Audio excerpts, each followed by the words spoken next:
Hello students, welcome back to the social class. So in this video we are going to be discussed about a new topic that is Great Depression. So the Great Depression topic is in a part of 14th chapter, that is the world between wars from 1900 to 1950 part 2. What is meant by Great Depression? So, in a simple words, we can say it as the greater worldwide economic decline is nothing but Great Depression. So the Great Depression was started in the year of 1929 and it was continued till 1939. So the year 1939 is the starting of Second World War II. So Great Depression అన్నప్పుడు అసలు great depression అంటే ఏంటి అంటే world వైడ్గా అన్ని countries యొక్క economies అన్నీ కూడా డిక్లైన్ అవ్వడం అంటే పడిపోవడం. దాన్ని మనము గ్రేట్ డిప్రెషన్ అంటాం.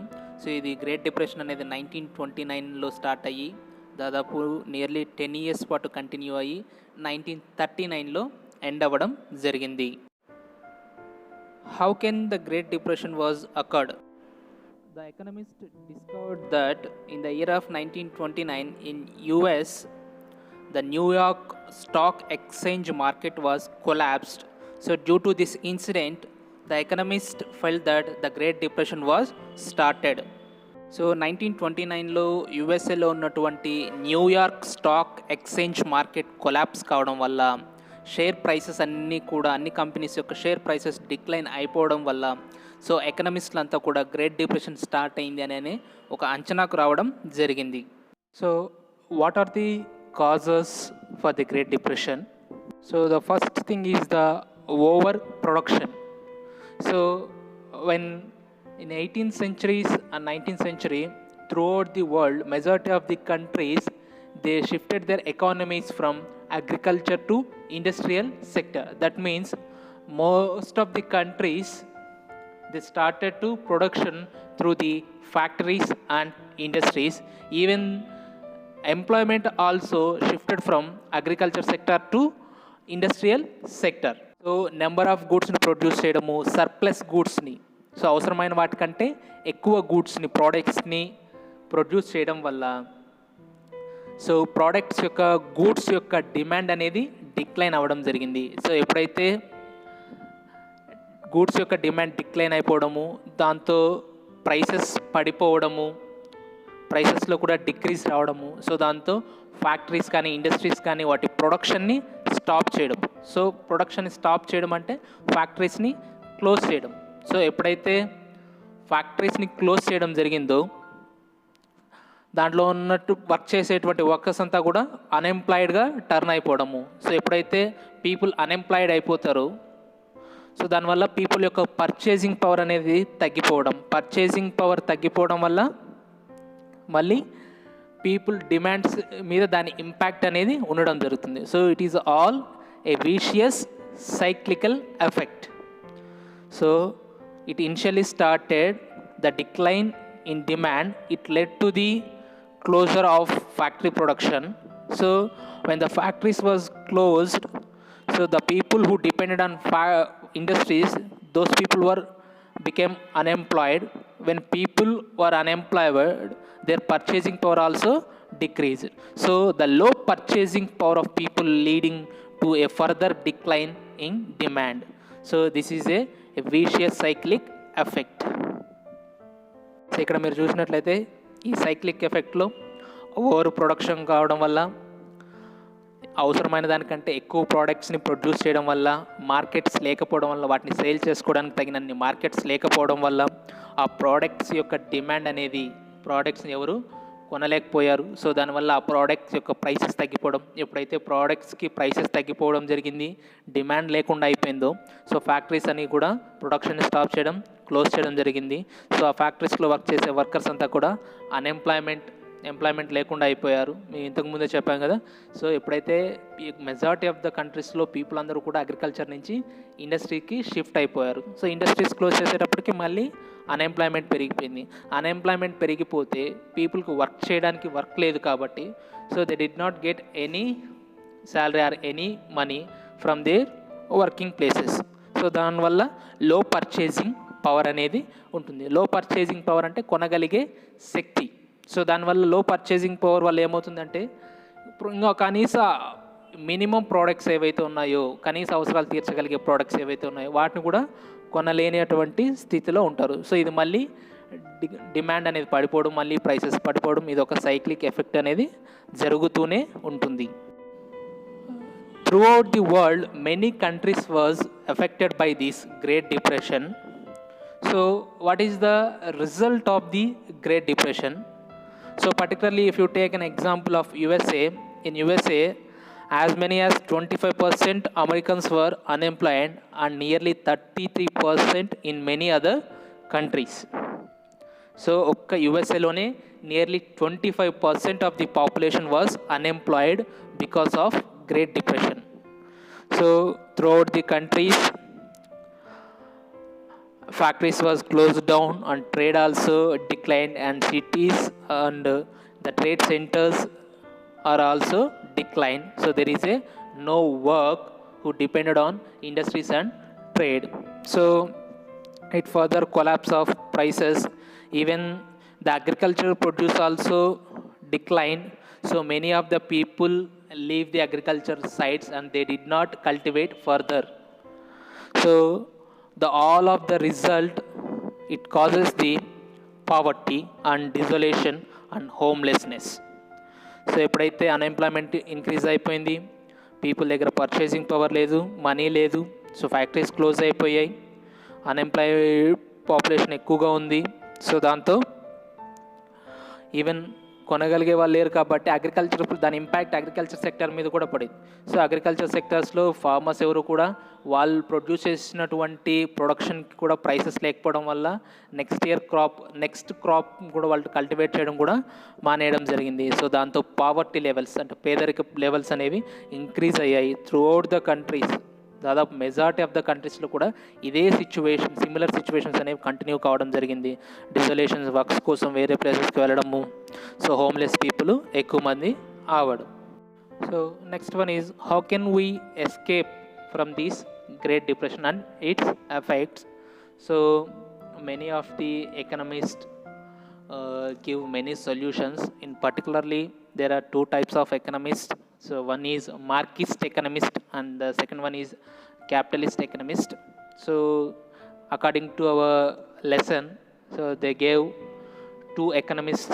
First one is Marxist economist. So Marxist economist means the economist who believe on the Marxism economic policies, those were known as Marxist economist. And the second person name is J.M. Keynes. Marxist economists అనేది person name కాదు. So ఎకనమిస్ట్లో ఎవరైతే Karl marks and Angeles వాళ్ళ యొక్క economic పాలసీస్ని support చేసే వాళ్ళు ఉంటారు, అంటే పర్టికులర్గా కమ్యూనిస్ట్ ఎకనమిక్ పాలసీస్ని సపోర్ట్ చేసే వాళ్ళని మార్కిస్ట్ ఎకనమిస్ట్స్ అంటాం. దాని తర్వాత జేఎం కీన్స్ అనే ఒక పర్సన్, ఇంగ్లాండ్కి సంబంధించిన పర్సన్, ఈయన కూడా సో గ్రేట్ డిప్రెషన్ నుంచి బయటపడడానికి కావాల్సినటువంటి సొల్యూషన్స్ ఇవ్వడము జరిగింది. So the first one is Marxist economist. So the Marxist economist suggested that so this kind of crisis is an essential nature of capitalism and it can be got rid of only with the establishment of socialism. So Marxist economists argued that so the situations like Great Depression is a regular to the capitalist economies. So when if we want to escape from these types of depressions, so the only solution is they have to establish the socialism. Next one is J.M. Keynes. So J.M. Keynes argued that when the Great Depression was occurred or any other hard situations to the economies was occurred, the state has play a crucial role in keeping the economy going well, and if it fails, if economy fails at this time, the states, which means the countries or the governments, to intervene effectively it can lead to situations of depressions. And also, according to J.M. Keynes, when the Great Depressions like situations was occurred, state means the governments or the countries should interfere in the economy, like whenever the hard situation was occurred in the country's economies, state should invest funds and generate employment, which will further help to people to earn money. And when people have a money, the demand of the goods also increased. So Marxist ఎకనమిస్టుల ప్రకారం so great depression లాంటి situations క్యాపిటలిజంని follow అయ్యేటువంటి కంట్రీస్లో నార్మల్గా జరుగుతున్నటువంటి topics ఇవన్నీ కూడా, క్రైసిస్ ఇవన్నీ, గ్రేట్ డిప్రెషన్ లాంటి క్రైసిస్ అంతా కూడా క్యాపిటలిస్ట్ కంట్రీస్లో నార్మల్గానే జరుగుతుంటుంది. సో ఇటువంటి క్రైసిస్ నుంచి బయటపడాలంటే so they have to follow the socialist పాలసీస్ని ఫాలో కావాలని చెప్పేసి మార్కిస్ట్ ఎకనమిస్ట్ సజెస్ట్ చేస్తే, సో జేఎం కీన్స్ వచ్చేసి సో గ్రేట్ డిప్రెషన్ లాంటి సిచ్యువేషన్స్ని ఫేస్ చేయాల్సి వచ్చినప్పుడు స్టేట్, ఇక్కడ స్టేట్ అంటే కంట్రీ ఆర్ గవర్నమెంట్, కంట్రీస్ కానీ లేదా గవర్నమెంట్ కానీ ఖచ్చితంగా ఈ ఇష్యూలో ఇన్వాల్వ్ అయ్యి ఇంటర్ఫియర్ అయ్యి మళ్ళీ డిమాండ్ని ఇంక్రీజ్ చేయడం ద్వారా, పీపుల్లో పాపులేషన్లో ఎంప్లాయ్మెంట్ జనరేషన్ చేయడం ద్వారా సో ఇటువంటి క్రైసిస్ నుంచి తప్పించుకోవడము జరుగుతుంది. But at the time, particularly in 1920s and 30s, the capitalist countries' governments were reluctant to interfere in the economy, and this intensified the crisis. So పర్టికులర్గా 1920s and 30sలో capitalist countries governments కూడా ఎకానమీస్లో interfere కావడానికి పెద్దగా interest చూపించలేదు. So దానివల్ల ఈ crisis యొక్క ఇంపాక్ట్ అనేది ఎక్కువగా ఉన్నది. When Roosevelt became the president of US in 1933, he introduced some reforms to bail out the US from Great Depressions. So what are the reforms introduced in 1933, or what are the reforms introduced in Great Depression situations? These reforms are also known as the New Deal policies. So ఎప్పుడైతే 1933లో Roosevelt USA యొక్క president అయిన తర్వాత so యుఎస్ఏని great depression నుంచి బయట పడేయాలి అని చెప్పేసి ఈయన కొన్ని రిఫార్మ్స్ని ఇంట్రడ్యూస్ చేయడం జరిగింది. సో ఆ రిఫార్మ్స్ యొక్క పాలసీస్ అన్నింటినీ కూడా న్యూ డీల్ పాలసీస్ అంటాం. Through the 3 Rs he implemented the New Deal policy.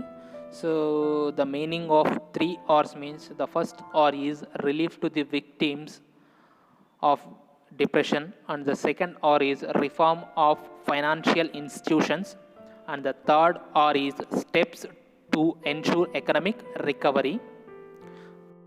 So new deal పాలసీస్లో భాగంగా 3 Rsని యూజ్ చేసి రూజ్వెల్ట్ గ్రేట్ డిప్రెషన్ నుంచి యుఎస్ఏని బయటపడేయడం జరిగింది. సో 3 Rs అన్నప్పుడు relief to the victims of depression, the people who are the affected by the depressions. So they gave some relief measures like welfare measures, and the second one is reform of financial institutions. So banks లాంటి financial ఇన్స్టిట్యూషన్స్కి money transfer చేయడం ద్వారా తిరిగి మళ్ళీ లోన్స్ని revive చేయడం ద్వారా so financial ఇన్స్టిట్యూషన్స్లో కూడా reforms తీసుకురావడం జరిగింది.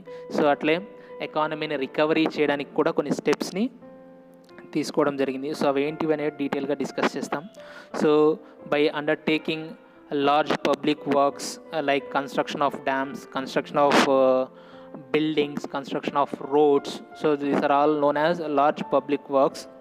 So when these type of situations was happened, when the government conducted or try to construct these type of projects, they want to huge people to construct these works. So that's why employment also generated through the undertaking the large public works. At the same time, the Second World War also gave the break to the Great Depression. When the Second World War occurred, so many countries doesn't have new technology of weapons. They don't have any tools to participate in the war.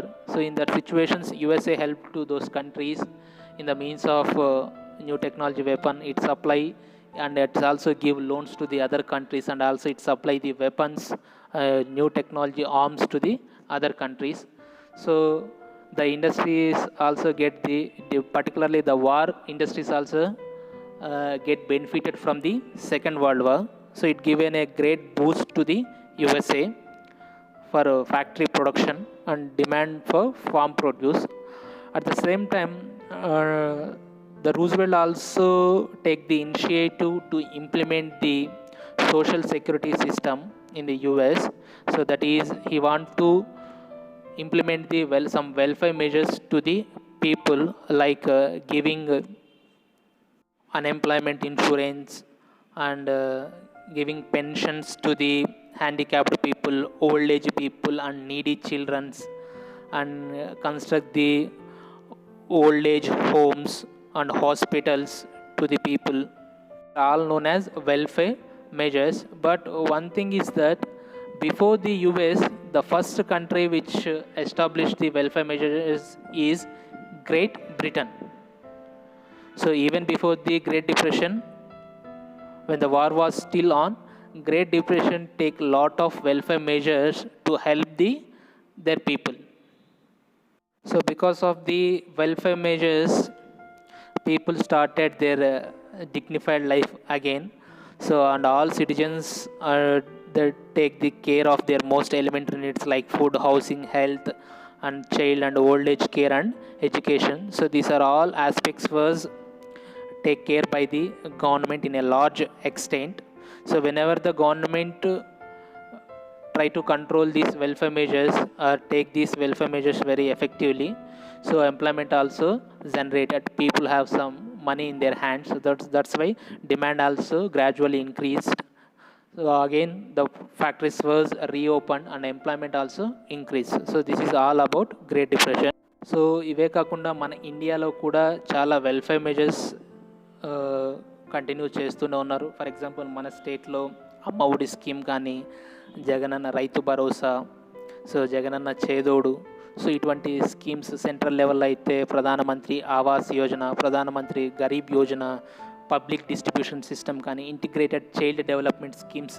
So ఇవన్నీ ఏంటి అంటే welfare measures, governments తీసుకునే welfare measures. పర్టికులర్గా ఏవైతే ఒక dignified లైఫ్ని lead చేయడానికి కావాల్సినటువంటి ఫుడ్ కానీ, హౌసింగ్ కానీ, health, child care, old age care, education, వీటన్నిటిలో గవర్నమెంట్ పార్టిసిపేషన్ ఎక్కువగా ఉంటే, సో పీపుల్ వీటన్నిటిని పొందాలంటే గవర్నమెంట్ ఎక్కువగా హెల్ప్ చేస్తేనే పొందగలుగుతుంది. సో వీటన్నిటిని మనం వెల్ఫేర్ మెజర్స్ అంటాం.